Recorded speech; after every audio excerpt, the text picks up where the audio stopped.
been a few days since Hamas launched its terrorist attack against Israel, and it doesn't seem to be slowing down whatsoever. Today, Hamas armed wing warns it will start killing Israeli hostages for any new bombings of homes without warning. So basically what they're saying is if Israel fires any more rockets at homes in Hamas territory, they're going to kill hostages. But I don't believe that Palestine, Hamas, gave Israel any warning about the attack that they launched, killing hundreds of people, wounding thousands more. And now they say they're playing by the rules. And again, it says right here, the message came from Iran-backed Hamas armed wing spokesperson Abu Ubaidah, if I got it wrong, oh well, who said Hamas has been complying and acting within Islamic instructions, keeping Israeli captives safe and sound. Hamas launched this brutal attack on Israel on Saturday, killing more than 250 people alone at a music festival. There has been reports that they had paragliders going into the music festival to slaughter innocent people enjoying themselves. So what rules are they playing by? This is nothing more than a terrorist attack on Israel like ISIS and Osama bin Laden did to the United States on 9/11. There's no warning. There was nothing. But what begs, the question that begs the most is how on God's earth did the United States intelligence community and the Israeli intelligence community not know anything about this? Did they really have zero clue that this attack was going to be launched? I, for one, find that hard to believe because of the technology we have today within the militaries, that they had no idea this was coming. And this comes not long after the Biden administration released $6 billion to Iran in exchange for some hostages. Now, I realize that the release of the funds was very recent, but who's to say that money from those released funds isn't now pouring back into help this attack on Israel? You have to wonder. Anybody with a half a brain has to wonder what this is about and why it's happening now. Joe Biden made a speech today, if you call it that, and quite frankly, it was a disgrace. It was a disgrace to the United States of America, and all it did was show the rest of the world how weak the Biden administration is. So have a look at this, and then I'll be right back. Good afternoon. You know, there are moments in this life, and I mean this literally, when the pure, unadulterated evil is unleashed on this world. This was an act of sheer evil. More than 1,000 civilians slaughtered, not just killed, slaughtered in Israel. Among them, at least 14 American citizens killed. Parents butchered using their bodies to try to protect their children. Stomach-turning reports of babies being killed. Entire families slain. Young people massacred while attending a musical festival to celebrate peace. You all know these traumas never go away. There's still so many families desperately waiting to hear the fate of their loved ones, not knowing if they're alive or dead or hostages. So in this moment, we must be crystal clear. We stand with Israel. We stand with Israel. And we will make sure Israel has what it needs to take care of its citizens, defend itself, and respond to this attack. There's no justification for terrorism. There's no excuse. I just got off the phone with a third call with Prime Minister Netanyahu. And I told him, the United States experience what Israel is experiencing, our response would be swift, decisive, and overwhelming. We also discussed how democracies like Israel and the United States are stronger and more secure when we act according to the rule of law. Today, Americans across the country are praying for all those families that have been ripped apart. A lot of us know how it feels. It leaves a black hole in your chest when you lose family. Feeling like you're being sucked in. The anger, the pain, the sense of hopelessness. My team has been in near constant communication with our Israeli partners and partners all across the region and the world from the moment this crisis began. We're surging additional military assistance, including ammunition and interceptors, to replenish Iron Dome. We're going to make sure that Israel does not run out of these critical assets to defend its cities and its citizens. My administration has consulted closely with Congress throughout this crisis. And when Congress returns, we're going to ask them to take urgent action to fund the national security requirements of our critical partners. This is not about party or politics. This is about the security of our world, the security of the United States of America. We now know that American citizens are among those being held by Hamas. I've directed my team to share intelligence and deploy additional experts from across the United States government to consult with and advise Israeli counterparts on hostage recovery efforts. And we stand ready to move in additional assets as needed. Let me say again, to any country, any organization, anyone thinking of taking advantage of this situation, I have one word: don't. Don't.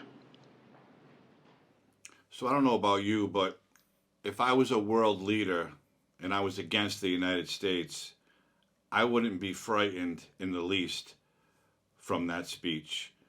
So that was bits and pieces of it. I'm not going to bore you with the whole thing. But basically, he tried to act tough, squinting to read the teleprompter, while Kamala Harris stood behind him, staring into the lens like a deer staring into headlights, trying to look tough, trying to look like she cares, when quite frankly, I don't even know if she knew what the hell was going on. But of course, it was sheer evil. It was pure evil, and it was a terrorist attack unprovoked. And the way he said it, families and children and men and women were slaughtered. Slaughtered, he used that word. And then he said, and 14 Americans were killed. So the Americans were killed, but the Israelis were slaughtered. It's the same thing, yes, but who matters more? Who matters more to Joe Biden? The Israelis or the Americans? And he wants to make it crystal clear that we stand with Israel, and I have no problem with that. The Palestinians and the Hamas terrorists are just like Osama bin Laden, are just like ISIS. They care not about human life. They care not about decency or protecting life and property. They want to take and they will kill to get what they believe is theirs. There were people killed at a music festival. There were reports I read today that the Hamas terrorists had paragliders soaring into the festival to murder innocent people. And I don't know if that's true. It's something I read. If it is true, that's unbelievable that they would go to those lengths to kill innocent people. But he talks about the hurt and the pain of losing loved ones and family. And he says that trauma never goes away. And I wonder, Joe Biden, how do you think the families of the 13 military members that were killed in your botched withdrawal of Afghanistan, how do you think those families feel? They have that black hole. They have that pain and anger that never goes away. But you don't seem to worry about that. The Gold Star families have bashed Joe Biden in congressional hearings for his lack of any sympathy. But it doesn't seem to bother him. Again, the Israelis were slaughtered. The Americans were killed. But in his third call to Benjamin Netanyahu, he told him that the terrorists deserve a swift, decisive, and overwhelming response. That coming from the mouth of Joe Biden to me is laughable, because he's weak, he's frail, and he's controlled by someone who gives him orders. He said it more than one time, I can't do this or that because I'll get in trouble. Those words coming from the President of the United States.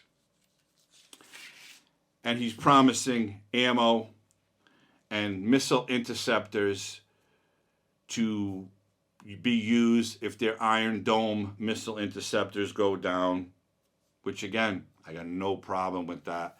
This is Israel, a United States ally, a NATO country. It's not his sugar baby Vlad in the Ukraine, billions and billions and billions of dollars for nothing. And of course, he's going to urge Congress to act to fund or give the funding they need as a ally country, I guess, to make sure that Israel has the money to take care of their citizens, the military equipment that they might need, because, as he said, we stand with Israel. So we, meaning the United States of America, the congressional funding, meaning on the backs of the American taxpayers. He has sent military fighter groups, aircraft carriers to the region to bolster security for Israel.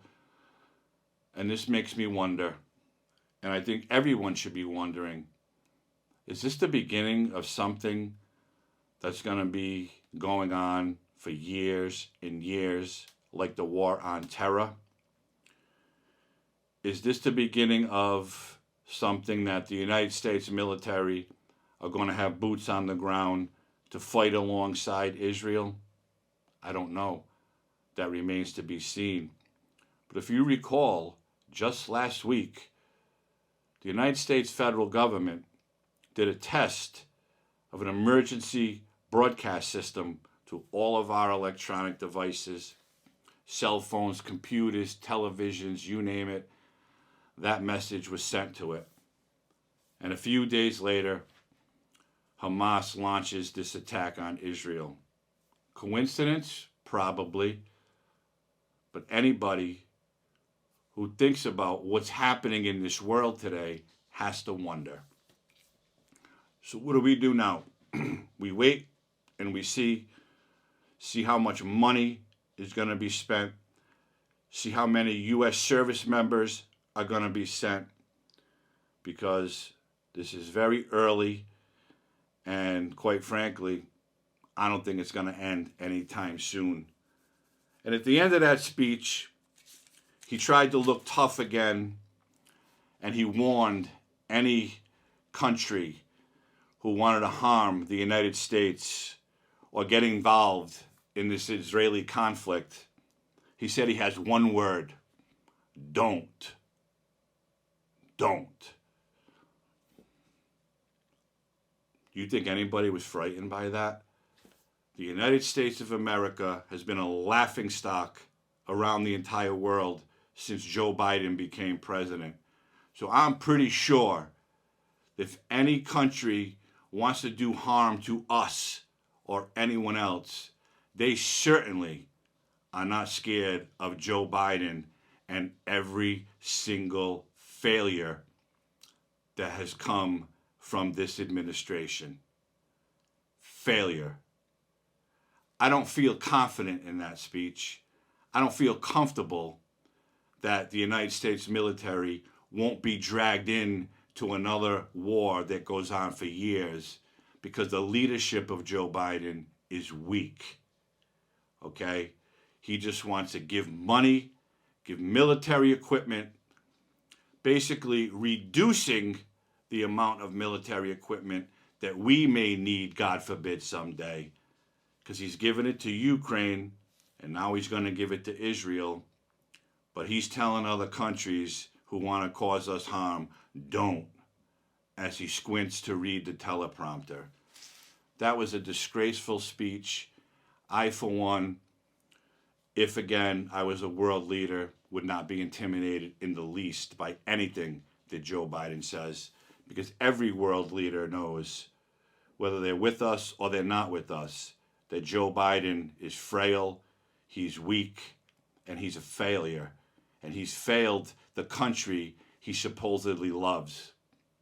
And it's time for a change. So yes, pray for Israel, because they didn't deserve what happened to them. But Joe Biden is not the man to come to the rescue, because all he is a body they put in front of a microphone to try to read a teleprompter when someone else, as far as I'm concerned, is calling the shots. And that's it. If you haven't liked this video, hit that like button, subscribe to the channel, hit the notification bell, share this video with someone. I'd appreciate that. And I hope everybody is healthy and safe, and I'll see you soon. Have a great night.